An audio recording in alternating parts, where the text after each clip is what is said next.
السلام علیکم ورحمۃ اللہ وبرکاتہ۔ محترم علماء کرام اور بہت ہی اصحاب علم و فضل، مشائخ اعظام، یہ پچھلے سال بھی اس مسئلے پر بحث ہوتی رہی کہ روزہ صرف 9 کا ہے یا 9 اور 10 کا بھی ہے۔ تو میرا خیال ہے پچھلے سال بھی اسی طرح ہی دلائل جانبین سے آتے رہے اور اس دفعہ بھی وہ ماشاءاللہ شروع ہو گیا ہے۔ میں نے پچھلے سال بھی کچھ گزارشات کی تھیں، تو اب بھی میں اپنی جو ناقص علم اور سمجھ کے مطابق چند باتیں عرض کرتا ہوں۔ امید ہے کہ آپ حضرات ان پر بھی غور فرما لیں گے۔ پہلی بات یہ ہے کہ بالاتفاق تمام اصولیوں کے خبر کا نسخ نہیں ہوتا۔ خبر جو ہوتی ہے وہ منسوخ نہیں ہو سکتی، کیونکہ خبر کا نسخ یستلزم خلاف الواقع والکذب۔ اس لیے یہ ممکن نہیں ہے کہ آپ نے ایک خبر دی ہو اور پھر آپ اس کو منسوخ کر دیں۔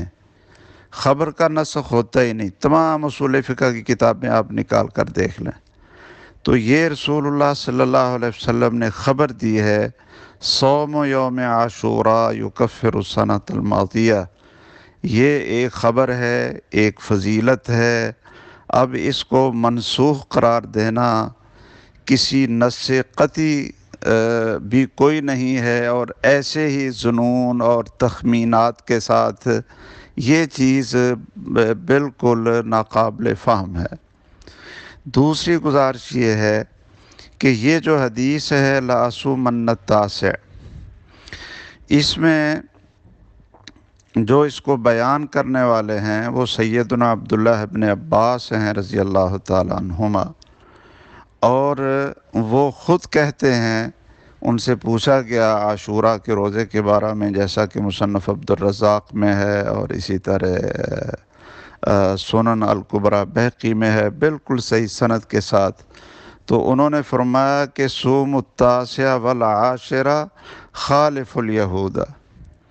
اب وہ سمجھ رہے ہیں کہ یہودیوں کی مخالفت اس طریقے سے بھی ہو جاتی ہے کہ 10 کے ساتھ 9 کا روزہ رکھیں تو یہ یہودیوں کی مخالفت ہو جاتی ہے۔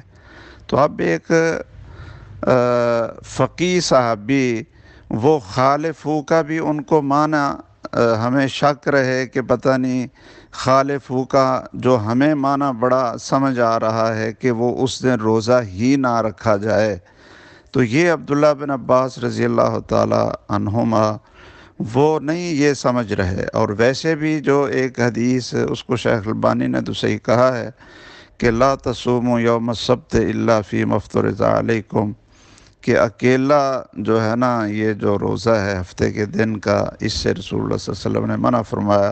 لیکن اگر ساتھ جمعہ کا ملا لیا جائے یا ساتھ ہفتے کے دن کے ساتھ اتوار کا ملا لیا جائے، یہ خود بھی رسول اللہ صلی اللہ علیہ وسلم ملا کر روزہ رکھ لیتے تھے، تو یہ من وجہ ایک مخالفت ہو جاتی ہے۔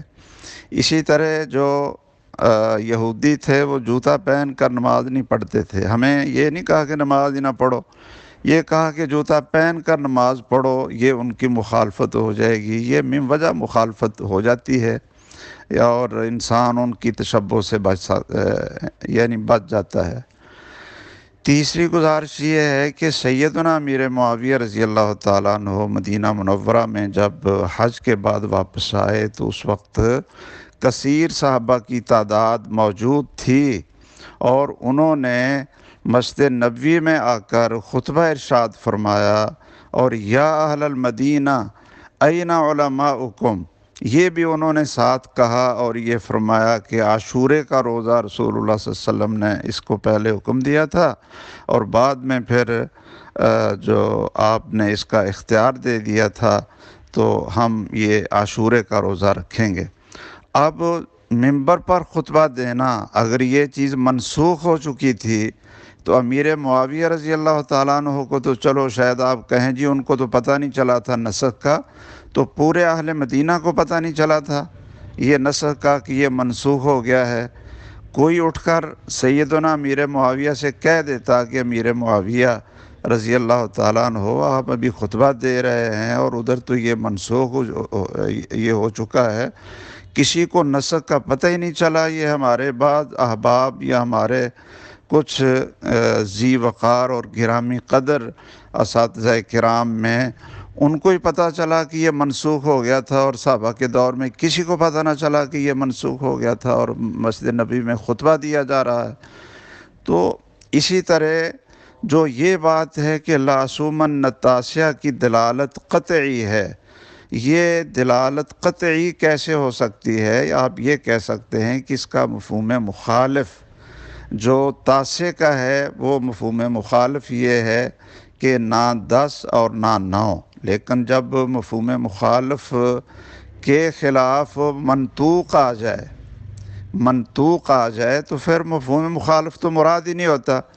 اور کئی ایسی جگہیں موجود ہیں، لا تحرم الرضعۃ والرضعتان، اب الرضعتان کا معنی نہ ایک ہے نہ دو ہیں، لیکن پھر بھی ہم کہتے ہیں کہ 3 بھی حرام نہیں کرتے، 4 بھی حرام نہیں کرتے، چونکہ آگے منطوق آ گیا کہ 5 حرام کرتے ہیں۔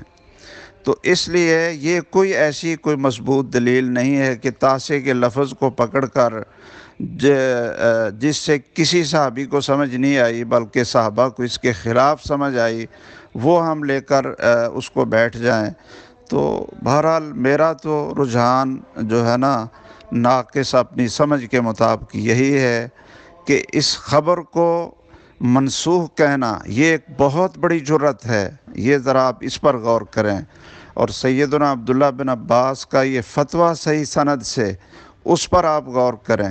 سیدنا امیر معاویہ رضی اللہ تعالیٰ عنہ کے خطبے کے اوپر آپ ذرا غور کریں، اور اسی طرح اعداد میں اور بھی کئی جگہ پر، ایک جگہ پر رسول اللہ صلی اللہ علیہ وسلم نے فرمایا کہ صلاۃ الفضل تفضل صلاۃ الجماعت تفضل علی صلاۃ الفضل ب27 درجہ، ایک میں کہا ب25 درجہ۔ تو یہ کون سا کوئی تناقض ہے؟ یہ کوئی تناقض نہیں ہوتا اعداد میں جب اس کے اور دلائل مل جاتے ہیں۔ بہرحال میں لمبا نہیں کرتا، اگر آپ نے اس کو کوئی ساتھی محسوس نہ کرے، میں نے اپنی سمجھ کے مطابق عرض کر دیا ہے، باقی آپ سے معذرت کا خواستگار ہوں۔ السلام علیکم ورحمۃ اللہ وبرکاتہ۔